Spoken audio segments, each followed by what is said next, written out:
Bienvenidos, muchas gracias licenciado. Pues vamos a empezar con este video de la grabación del banco de preguntas para la complementación del examen final. Empezamos entonces, la pregunta es: ¿a qué la doctrina de la esperanza da más importancia? ¿Qué creen? Yo creo que pueden ser datos concretos, que es el origen que da el testimonio histórico de la Biblia. No sé. Aunque también haya reflexiones teológicas en los libros sagrados, es tan entorpecido por la confusión de términos y conceptos. Entonces, esto quiere decir que va a ir dado valga la redundancia, el sentido de que puede interpretarse de la forma, tal vez no que uno desea, sino que dependiendo la estructura social, el lugar donde se esté, así tiene que dar la interpretación de lo que se está viendo en ese momento. Sí, yo también creo que como esperanza debe estar fundado en algo, ¿no? Entonces, como esa esperanza debe estar fundada en lo que, por ejemplo, antes se requería de que hubiera alguien que diera testimonio de lo que se daba. Por ejemplo, siempre se iban de dos en dos cuando se iban juntos, y alguien tenía que decir: sí, yo soy testigo de lo que alguien más vio. Entonces, es como con el transcurso de los años, es ese como testimonio histórico que se asocia con las personas. Entonces, es las personas que dan testimonio quien da esperanza a esa incerteza o certeza de la fe. Ahora eso pienso. Sí, no perder el origen de todo eso. Ahora viene la siguiente pregunta: ¿de quién es? Pues es mía. Y yo, digamos, analizando todos los textos que hemos visto en esta clase, pues lo saqué del texto de hermenéutica bíblica y me interesó esta pregunta: ¿por qué se dice que la tradición es como la epíclesis en la historia de la salvación? No sé quién quiere comentar. Definamos epíclesis, es como el momento donde se exponen las manos del Espíritu Santo, ¿no? Sí, digamos, epíclesis significa invocación a un ser divino. Y nosotros como iglesia sabemos que al invocar al Espíritu Santo es el que va a conducir, pues, realmente la interpretación. Entonces puede decirse que es como esa bendición de gracia que nos da el Espíritu Santo para continuar con la tradición, con una certeza de, si bien hay errores, pero que Él mediará por esos errores para que la tradición sea lo más original a lo que fue transmitido el mensaje, pienso yo. Sí. En este caso también viene dado, podemos verlo así, la transustanciación del pan al cuerpo y sangre de Cristo. Y como parte de esa epíclesis, que es muy importante dentro de una celebración eucarística, que no debe de pasarse por alto, porque una vez puede omitirse inconscientemente. Entonces, si ya pasa eso, es como algo no válido dentro de la celebración eucarística. Y por eso la tradición ha venido dando durante la historia toda esa línea. Es algo incambiable, puede cambiarse de alguna forma dentro de una Eucaristía, dentro del documento que la iglesia ha tenido, pero la epíclesis siempre se mantiene tal cual, ese es algo incambiable. Son como esos, la evitación de esos errores, digamos, de los hagiógrafos, por así decirlo. Ajá, sí, puede ser así. Ajá, siempre recordando pues que nunca alejarnos de lo que el Espíritu vaya como iluminando a nuestros padres de la iglesia, tanto al magisterio y todo eso. Sí, un discernimiento, ¿no? Discernimiento. Y la siguiente es tuya, ¿no, Oscar? Sí. En este caso leía el libro de los 50 autores, de los 50 conceptos de Biblia. Entonces a mí me surgía la inquietud o la duda de qué sentido tiene el triple simbolismo del agua en el bautismo y qué significa cada uno de ellos. No sé si alguno de ustedes pudo leer algo sobre eso y que pueda dar algún punto de vista sobre eso. Creo que sí, les comento que se marcaba dentro de 3 puntos, que era la vida, la muerte y la pureza, que esos eran los 3 puntos, y como les digo, ¿y qué significaba cada uno de ellos? ¿Ustedes saben algo sobre eso? Bueno, yo, dentro de unas catequesis, ¿no?, que se daban, pues mencionaban, por ejemplo, que dentro del bautismo, pues el ser está sucio, ¿no?, porque viene con un pecado, y que por más de que se le echase jabón, el jabón no sirve solo. Entonces el agua sirve como un expiador total de esa impureza, ¿verdad?, como de la muerte, digamos, como tú lo decías, ¿no?, de esa del pecado, ¿verdad? Es como el instrumento necesario, ¿verdad? Para que se despoje esa maldición o impureza que tiene la persona. Sí, es que, digamos, el agua en la Biblia también tiene diferentes significados. Como ya lo decíamos, puede lavar, purificar, pero también vemos que dentro de lo que pasó con Noé, que el agua causó muerte, ¿verdad? Entonces es algo que también podemos ir tomando y ir reflexionando también ese sentido que se agarra en cuanto al contexto, podríamos decir así. Sí, también pues en la Biblia, en las connotaciones también, por ejemplo, un mar de agua, ¿verdad? El ciego, ¿verdad? Que decía, pues el agua también era como para sanar, ¿verdad? Como para sanación. Entonces, como un instrumento que depende no de la persona en sí, sino que del ser divino como que lo controla, esa connotación que se le tiene como de muerte o de vida, ¿verdad? O de expiación del limbo. Sí, sí. Yo creo que es importante, igual, si ustedes se dan cuenta, en el libro del Génesis, cuando no llovía, la tierra era estéril. Cuando ya fue sacado Adán y Eva de sus tierras, entonces ya no llovía, entonces no tenían nada que comer, la tierra se volvía estéril, no había nada. Entonces se volvía en algo que si no había agua, no había vida dentro de esto. Entonces también ya en el Éxodo, también vemos que los israelitas casi morían en el desierto por falta de agua. ¿Qué mandó Dios a Moisés? Que fuera a golpear una roca y que de ahí brotaría agua. Y eso es el brotar a una nueva vida también dentro de esto. Y es muy importante cómo han ido marcando la historia, la parte del agua, como también lo que significa la muerte. Porque la muerte, si nos damos cuenta en el Génesis, también volviendo al Génesis, nos habla de Noé y su familia. Entonces quedarían en estos tres puntos, digamos, la vida, la muerte y la pureza. Entonces que sí se puede ver en las revistas. Eso decían también respecto a cuando Jesús caminaba sobre las aguas o cuando lo de la tempestad, todo eso simbolizaba algo de miedo. Pero también recordemos en lo de la vida, por ejemplo, cuando la samaritana le pide esa agua de vida, ¿verdad? Sí. Que es el amor que Jesús iba a entregar. Sí. O en Egipto cuando murieron todo el pueblo de Egipto, ¿verdad? Sí. Y también con parte de la pureza tenemos, si ustedes recuerdan bien la historia, cuando Eliseo manda a Naamán a que vaya a bañarse al Jordán para curar su lepra y todo eso. Al inicio puede decirse uno, bueno, ¿cómo un agua me va a curar esto? Si el río puede estar contaminado, todo eso. Pero también esto juega mucho la fe dentro de este área del agua, del triple simbolismo del bautismo. Y como parte de eso, como ya dije, entra lo que es Naamán, que es un ejemplo vivo que el agua purifica todo, nos da la pureza otra vez de lo sucio que podemos estar dentro de nuestra vida. Sí, tienes razón. Ahora, pues, la siguiente pregunta, como para ver si se relaciona con esto, ¿no? Sí. ¿Verdad? A mí me interesa también como de la pregunta del agua, pues que también, por ejemplo, se usaba como para... Hay simbolismos que también no se usaban, pero que estaban en el ambiente. Por ejemplo, Pedro, ¿verdad? Que le decía, ven, camina, ¿verdad? Era como una reflexión propia, ¿verdad? Ajá.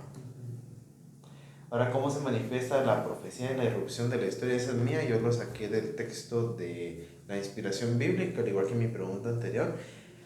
No sé qué piensan acerca de esto. Pues solo para sacarme de mi ignorancia, irrupción. Como que irrumpen la historia, ¿verdad?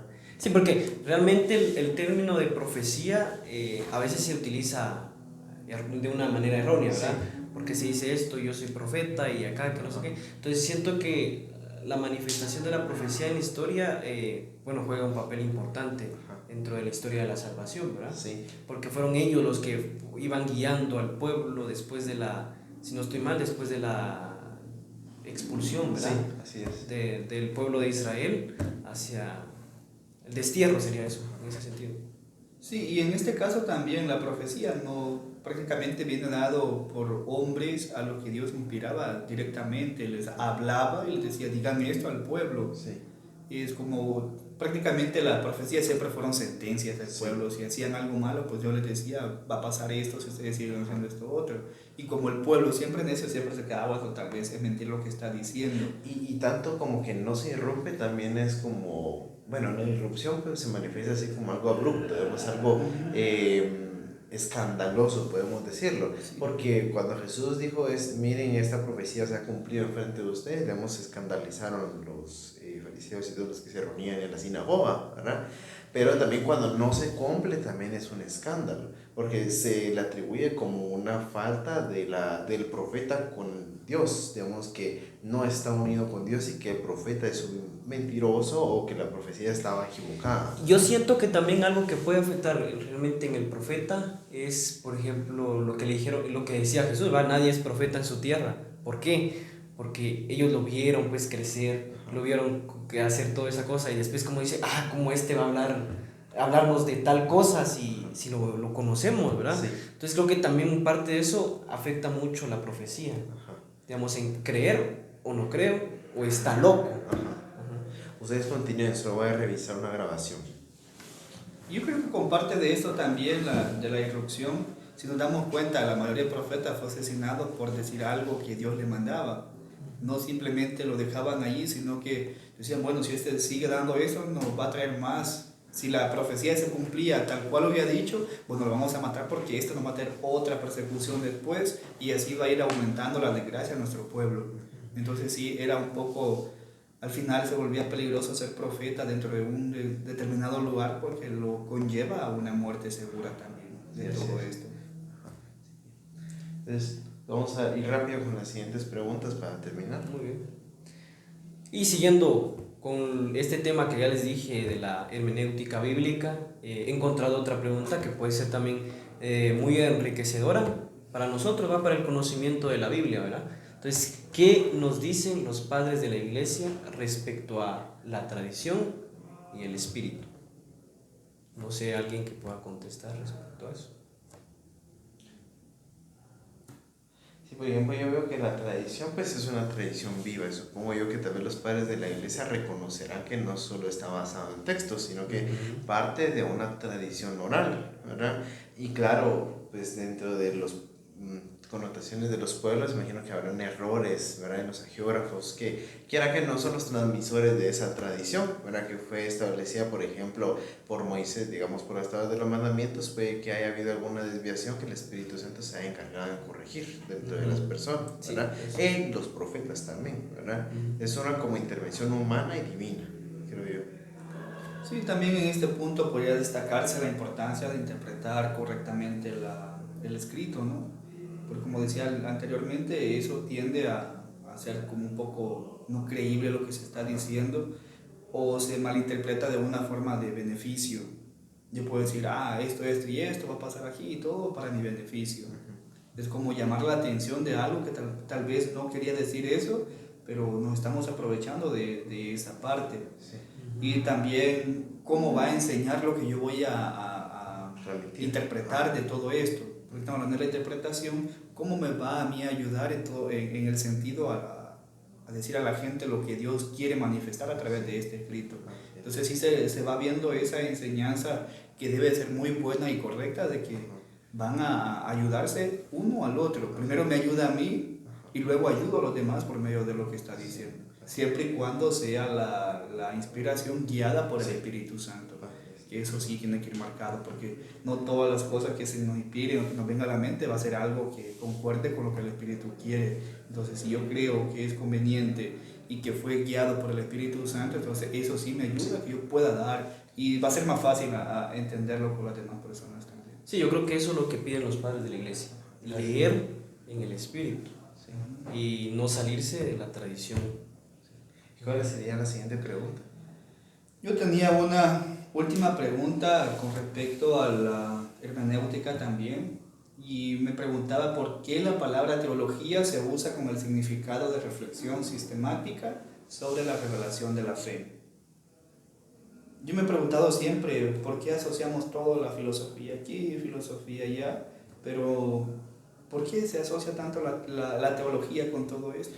Yo creo que se debe analizar desde una perspectiva como de Cristo, ¿no? Entonces vemos que desde esa perspectiva de Cristo está ver, por ejemplo, cómo Él se revela, porque sinceramente hay aspectos que se pueden alcanzar por medio de la razón, pero la revelación es necesariamente trascender a la teología de una explicación ya partiendo de que Dios se reveló, porque la fe, ¿verdad?, no nos vendría si no fuera por Dios. Entonces, partiendo desde el punto de la teología, ¿verdad?, que abarca un campo de ya investigación acerca de Dios, trata de dar realce o entender acerca de la revelación que Dios hizo. Sí, porque ya decíamos y en otras clases de filosofía que la filosofía llega a un punto donde ya no, entonces ahí viene el papel de la teología y agarrar esto, sí, entonces esto es el porqué de esto, ¿verdad? Y vamos ahí que dice la revelación, ¿verdad? Que es, la revelación no se puede sin la fe, ¿va? Entonces, y es algo que la teología digamos, lo maneja, en ese sentido. Sí, y igual como la teología viene a marcar más que todo o intenta presentar los contenidos de una forma más estructurada.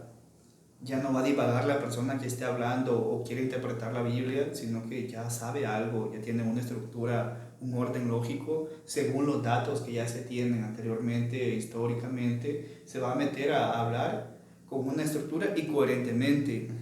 Yo voy a hablar según lo que yo entiendo, lo que yo puedo, pero con un orden lógico que me ayude a ser más comprensivo a la hora de explicarlo a los demás.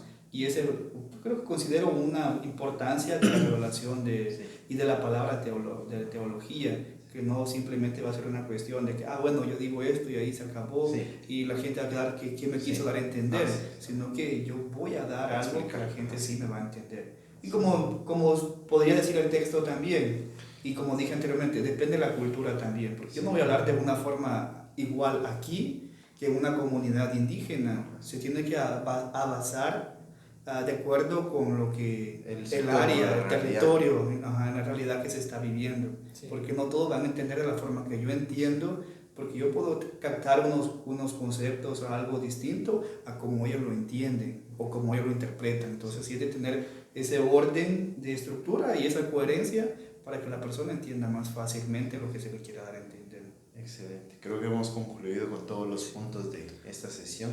Entonces agradecemos mucho al licenciado por este tiempo para realizar el banco de preguntas. Yo creo que para terminar también es como quedar en claro de que para leer la escritura hay que leerlo en el Espíritu, digamos, no soltándonos del Espíritu Santo, que es el que nos acompaña para poder caminando juntos como iglesia.